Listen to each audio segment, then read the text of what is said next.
YouTube, what's happening? It's Thursday, June 20th. There's only 9 games to talk about in baseball today. But first, drop a like, subscribe if you haven't, because we have hit our 9th straight day of profits. It is an unprecedented run. 8-4 yesterday, 2.94 units in the bank, 21 for the week, 57 for the last 30. And for those wondering, the 4 losses were the Angels lost a 2-0 game to Milwaukee. Seattle got roughed up by Cleveland, but we got the BB strikeout prop in there, so it canceled out basically. Over in Tampa, Minnesota, it only got 5 runs. It happens. And then a second I saw Trent was on the Mets money line in the grimace thing, and boss level Trent came out, and everyone was on it. I said, oh, it's not going to go well. I stayed with it. It didn't go well. Anytime Trent's on something and he starts playing around with boss level Trent on streaks, that streak's dead. It just happens that way. So the wins over in the Colorado Dodger game, over in the Boston Toronto game. BB had 1,000 strikeouts. Pitt won a 1-0 game somehow. And then we had 4 wins just in the first game. We had the Detroit-Atlanta Nerfy, which was beautiful. Both pitchers hit their strikeout props, and somehow we hit the under of 7.5. It was 7-0 in the 5th somehow, and just stayed that way the rest of the game. We will take it. That's 8-4. The only game missing was St. Louis. My game got canceled out because of a last second pitcher change. They changed it with literally 1 minute before the first pitch. It was wild. So that got canceled out because in most books, if your starting pitcher gets ruled out, the bet voids. Most times I can look at it and say, I want to keep that and jump back in, or maybe don't do it that way. It all depends on your book, because there's many different books. If you're using one book, you're doing it wrong. You should be using multiple books.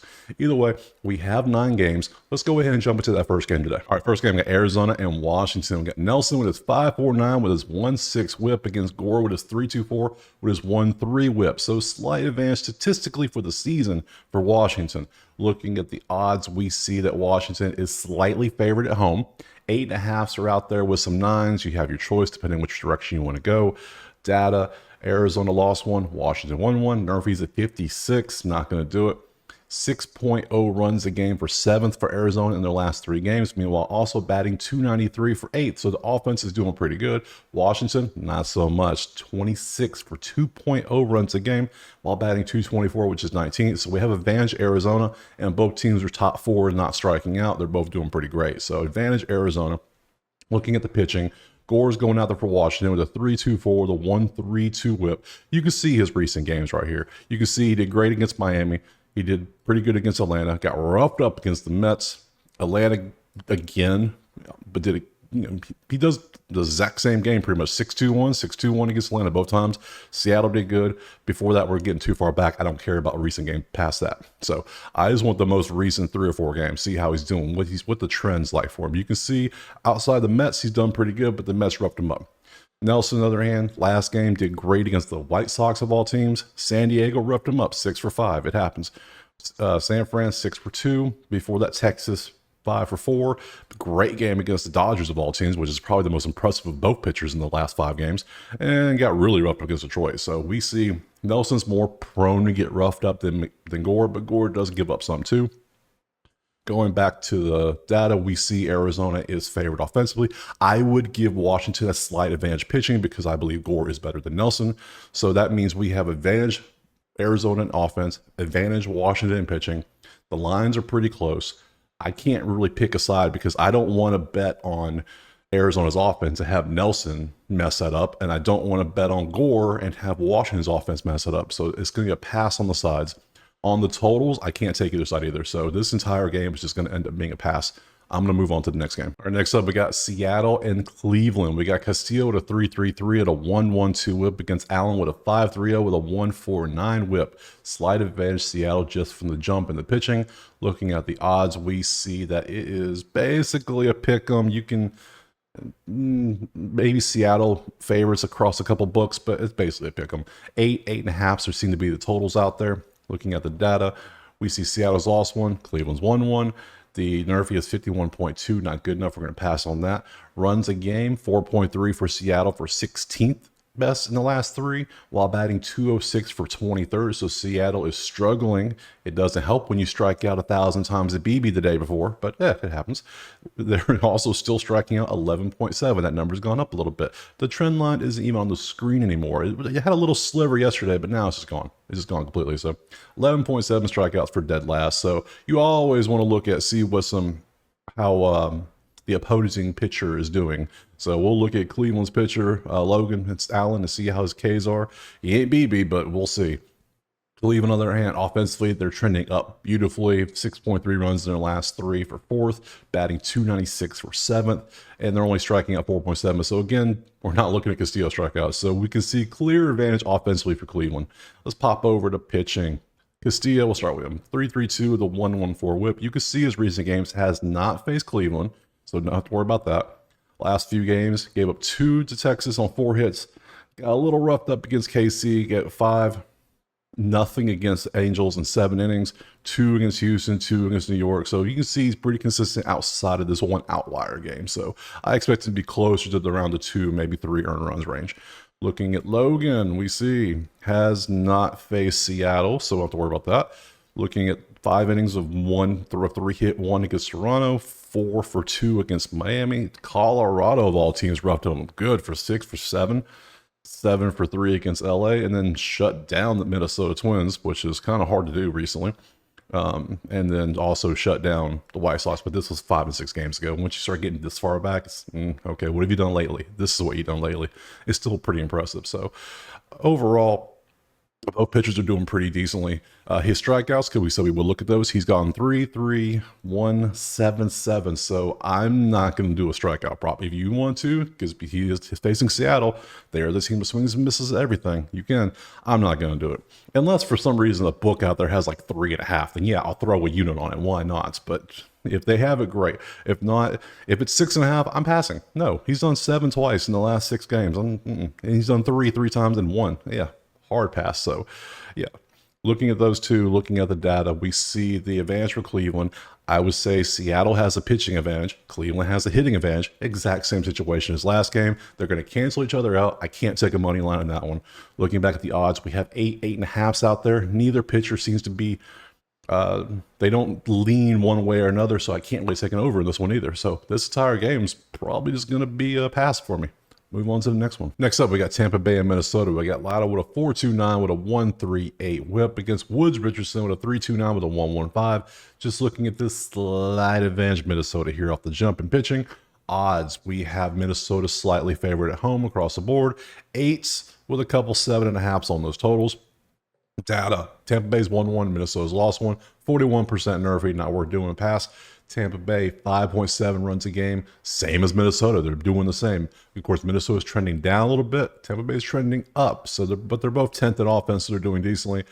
235 batting average for Tampa Bay is 17th. Meanwhile, Minnesota is still above 300 at 319 in their last 3 games for second. They were over 400 for one game back in their doubleheader. It was wild. 8 strikeouts versus 8.3. So no, as you can see, the only advantage we have is Minnesota slightly better in the batting averages. Heading over to the pitching. We'll start with Tampa Bay. We got a 4.24 with a 1.38. You can see has not faced Minnesota, but has faced Baltimore twice, Boston twice, and Atlanta and Oakland in there.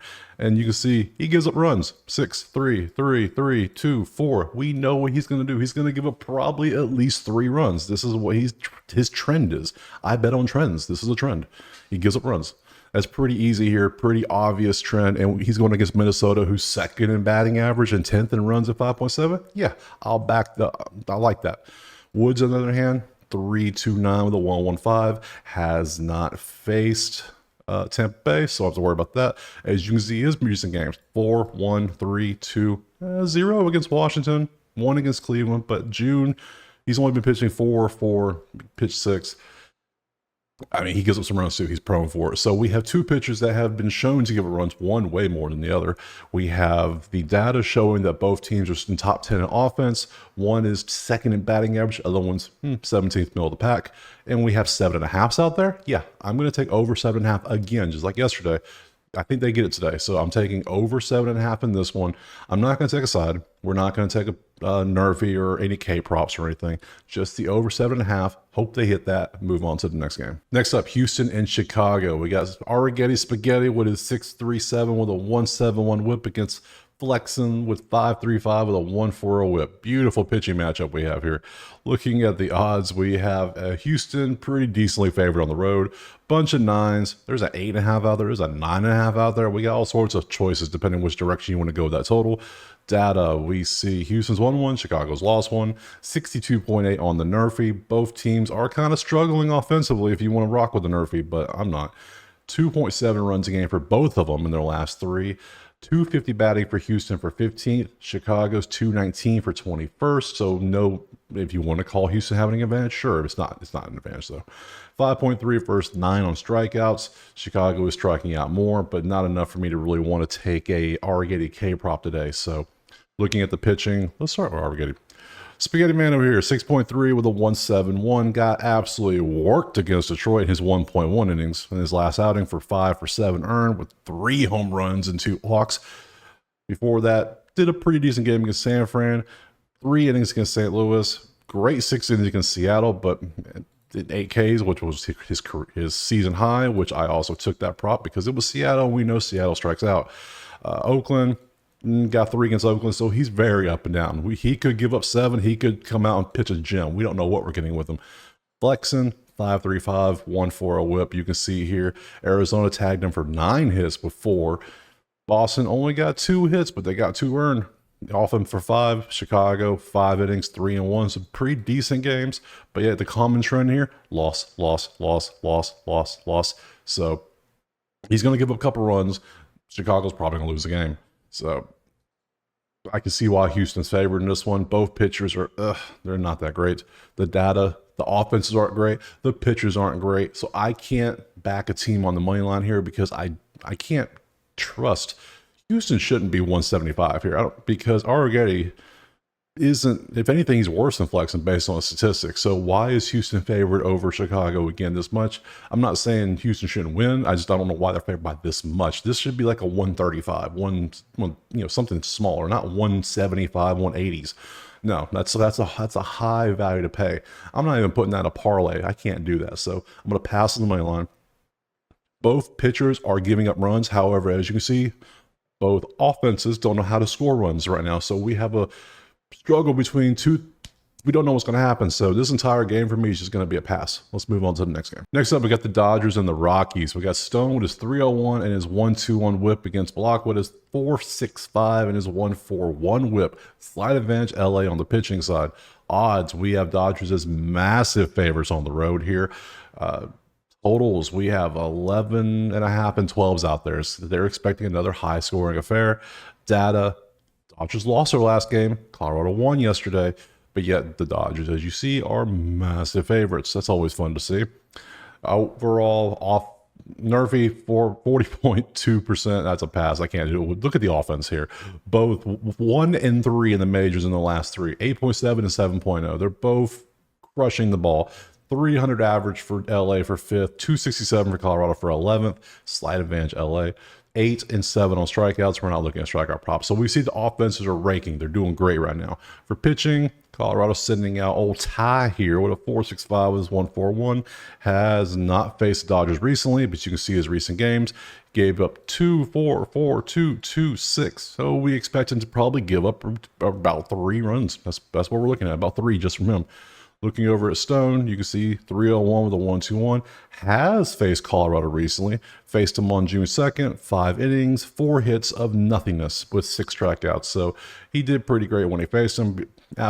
Since then, 4 hits and 3 against KC. 8 hits and 2 against New York. Great game against the Mets, 3-0. Arizona got him for 4, but outside of that, dude's been pitching great. So we can see there's a clear advantage for Stone over Ty Block in the pitching matchup. So advantage LA.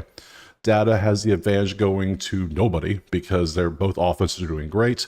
So based on the odds, how is LA this favorite? I know Stone's doing good. He's 7-2 and great numbers, but minus 225 is a little extreme, don't you think? I do.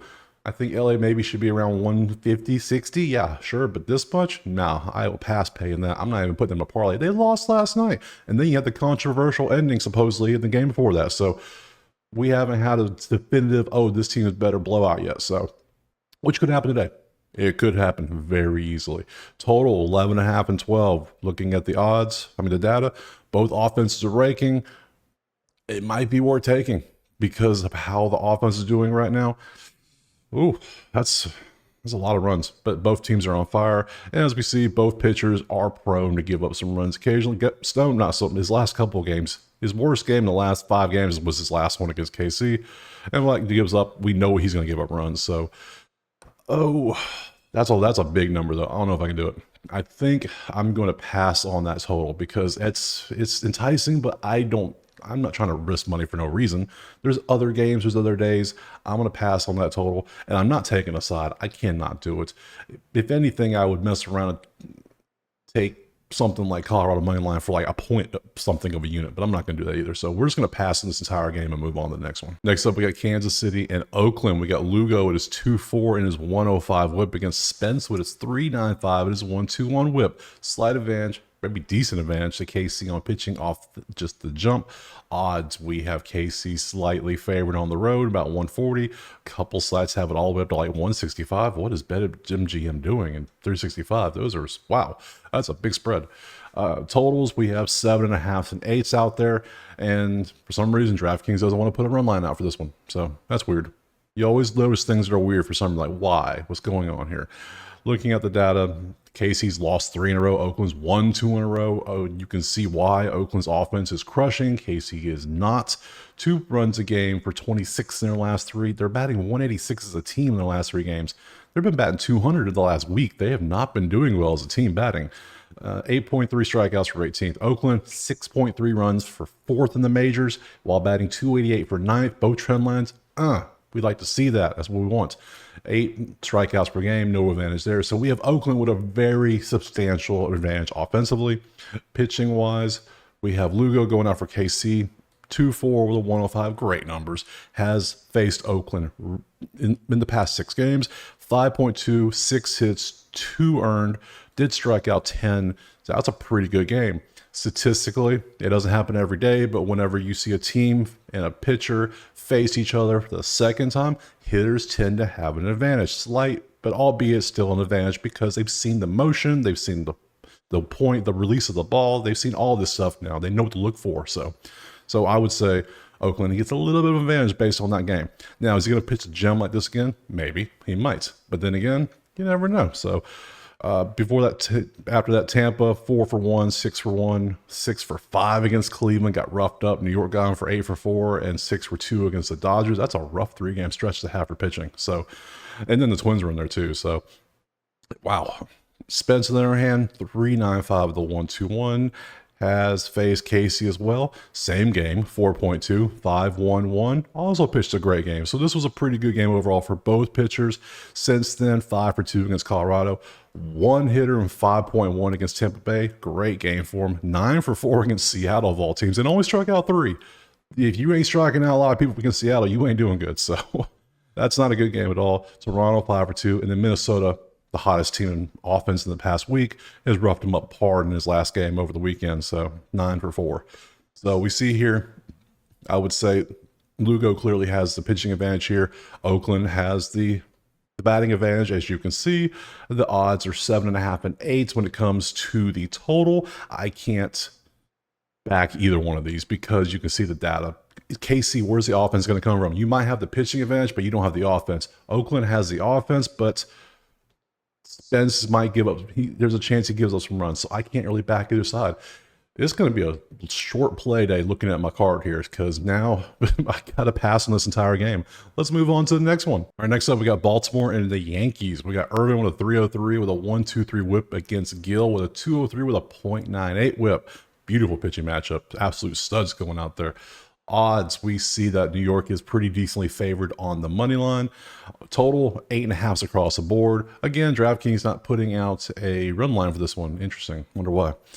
Data, we see Baltimore's 1-1. The Yankees have lost one, 53.6. Nerfy is a pass. Both teams are doing all right offensively. 5.7 for Baltimore for 10th. The Yankees 4.3 for 16th. Baltimore's batting 264. New York's batting 221. Slight advantage Baltimore in both categories. 9.3 strikeouts for Baltimore. So we could look at how Gill's been doing for pitching on strikeouts and see if we might want to take something. Yankees 7.3 for 10th. Let's pop on over to pitching. We'll start with Irvin first. 303 with a 1-2-3 whip. Has not faced the Yankees in his last 6 games. You can see only did 2 innings and 3 innings, but then he got to 5 innings with 4. Started pitching great. 2-2-3. So he gives up a couple runs a game is what it looks like. This is what we're going to get. The only thing I am noticing, he gives up a lot of hits. So I don't go too in deep on props here, but if you like a couple of these batters, maybe get a hit prop parlay, some of these in there, like on one of the prop sites, like whatever. Hits might be a thing to look at because you can see his last 3 games, dude gives up hits like crazy. So that's something to look at. We're working on, I'm trying to integrate more of that too and not make the video 2 hours long. So it's kind of hard to get everything in one video. So we're working on how to do that. So Louis Gill, on the other hand, 203 with a .98. Looking at the stats, has not faced Baltimore's last 6. First game, 5, struck out 14. 1 hit for nothing for 6, 8 innings. Great game, great game. 3 against the Dodgers. It's the Dodgers. It happens. And then a great game against Boston. So you can see strikeout 6, 5, 6, 9, 8, 14. Yeah, due to strikeouts, we have to see what the strikeout number is. I'll look that up when I'm done here and see if there's something I want to take in this. So based on this, Gill clearly has the advantage when it comes to this. Back to the data we see is pretty much a pick 'em when it comes, maybe slight advantage Baltimore. Odds have New York favored. Ooh, we can go down to 30s on there, 130 on there. That might be worth taking. Looking at everything, I think I am going to rock with New York in this one. I'm going to take the money line in this one. Find FanDuel's the lowest on this screen at 138. There's even lower out there in other books. So yeah, I'm going to take the under, not the under, take New York money line and move on to the next game. Next up, San Francisco and St. Louis. We got Wynn with a 6.67 against Palante with a 4.61. Odds, we have St. Louis as a slight favorite at home. 8.5 with a 9 out there on the number. Data, both teams have lost their last 2 games. 68.4 Nerfy. That's close to the number, so let's look at it a little bit. San Fran, 4.7 runs a game for 15th while batting 190 as a team. That ain't good. So 27th, St. Louis, 6 runs a game, 248.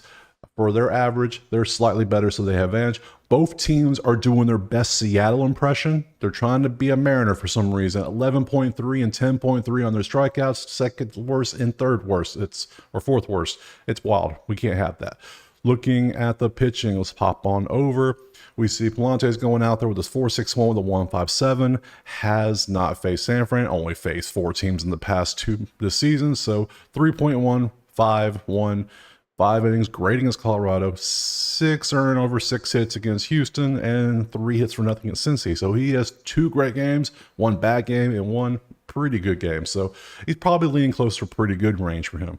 Looking at Wynn, on the other hand, same situation. We can see here, Duke gets up, runs a lot though. That's the only thing. 5 for 3, 6 for 7, 5 for 5, 8 for 7, 4 for 5. Dude is printing runs like he is printing money. He can't be stopped. Dude is wild. So you can see the advantages clearly are already. You have advantage pitching. You have advantage offensively. That will be it's a slight advantage, but we are going to be taking that St. Louis money line at home against Keaton Wynn, who is giving up this many runs. So St. Louis money line for sure. When you give a pitcher who has these kind of stats, I can't take a Nerfy. I mean, if it was any decent pitcher, maybe, but this dude just gives up runs, bunches of runs. I just can't do it. So data-wise, St. Louis better on offense. Pitching-wise, St. Louis better pitching matchup. Odds, I'm taking St. Louis money line. And we're going to do strikeouts. Look at strikeouts too, before I forget. So Wynn, even though he gives up a lot, 6, 7, 4, 1, 0. So his last couple games, he has struck out a decent amount. If you want to take that against St. Louis, because they are sitting at 10.3 strikeouts a game in the last 3 for 27th, 8.7 in their last week, so they are trending downward. The trend line's going up, but their strikeouts are going up. And for Palante, his strikeouts 4.614. Not worth taking. I don't care what the number is for them. I'm not worth taking it. So the only thing I'm actually going to take in this one, I'm going to take St. Louis money line, leave everything else alone. Next game. Last game, we got Milwaukee and San Diego. We got Wilson with a 3.84 with a 1.25 whip against Mazur with a 7.82 and a 2.05 whip, given only 12 innings. Looking at the odds, we see that it is pretty close to a pick 'em. You can go either way on the numbers. All the books have different numbers. Total 8.5 though across the board. Data: Milwaukee's 1-2, San Diego's 1-1. 3.7 and 3.3 runs a game in their last three. That's 19th and 21st. No advantage either team there. 202 average versus 232 average, 24th and 18th. Again, slight advantage San Diego, but they're both in the bottom half, so there's not really an advantage. 6.7 versus 7 on the strikeouts. I told you San Diego would come back in the top 10 in strikeouts, and they did, because they're just really disciplined. So not looking at strikeout props here. So we have no real advantage offensively when it comes to these two teams. Looking at the pitching, we got Wilson going out there. His few games has not faced San Diego, but you can see his most recent games, 3-0 over 5. Got roughed up against Detroit for 7, 3 against Philly, got 3 against Chicago, 2 against Boston, 2 against Houston. You can see he's going to give up about 6 runs a game. Is what he's going to, 6 hits a game. He'll give that up. He's probably going to give up around 2 or 3 runs is what he does. Outside of the Cincy game, he stood out. And for Mazur, he's only pitched 3 games. 7.82 with a 2.05. You see what we get here. Had 6 innings of great pitching against LA, and then gave it all back with an 8 spot against Arizona with 8 hits, 8 earned runs. And the Mets, 3 hits, 2 earned runs. That's actually not that bad, seeing how hot the Mets are recently, but you can tell he's probably going to be in the range of 2 to 3 runs given up based on his averages here. So we have both pitchers about the same. We have offenses are clearly about the same. The odds are about the same. This makes this game almost impossible to really tell what I want to take, so I'm going to pass on this entire game. 9 games broken down, only a handful. I passed on 6 of the 9 games. You gotta not be afraid of passing, because you don't want to bet just to bet. If you're doing that, you're going to be a losing bettor in the long run. Trust me, I've been betting for about 20 years. I'm 38. I've been doing this a long time. So I've been through it all. I've seen it all. And I've seen if you're chasing bets just for the action, that's different. Now, if you're at the game, that's one thing. But other than that, if you're just betting to bet, you need to stop. Don't do that. That ain't good. We're trying to build a bankroll around here. And to do that, you need to take the right spots. So all my card is, I'll tell you right now, the whole card: St. Louis money line, New York money line, over in the Tampa, Minnesota game. I did find Logan Allen for Cleveland. His K prop is 4.5. I will take the over in that. And Gill, I have to look up his K prop. So he might be on the card. He might not be. I'm not sure yet. So we'll see. It's early in the morning. I got to see how it works. I got to find numbers for that one. So outside of that, that's only 5 plays. Now, this card is always subject to change. I could add things later. Things might come off. Who knows? It's a long day. So, things get cashed out. If all of a sudden a lineup change happens and the star hitter's out, I might take St. Louis off. I might take New York off. It depends. That's the joy of this. Until the game starts, I have control. I can do what I want. So there you go. If you have any comments, drop them below. If you like what you saw, subscribe if you haven't, and we will see you tomorrow for a full slate.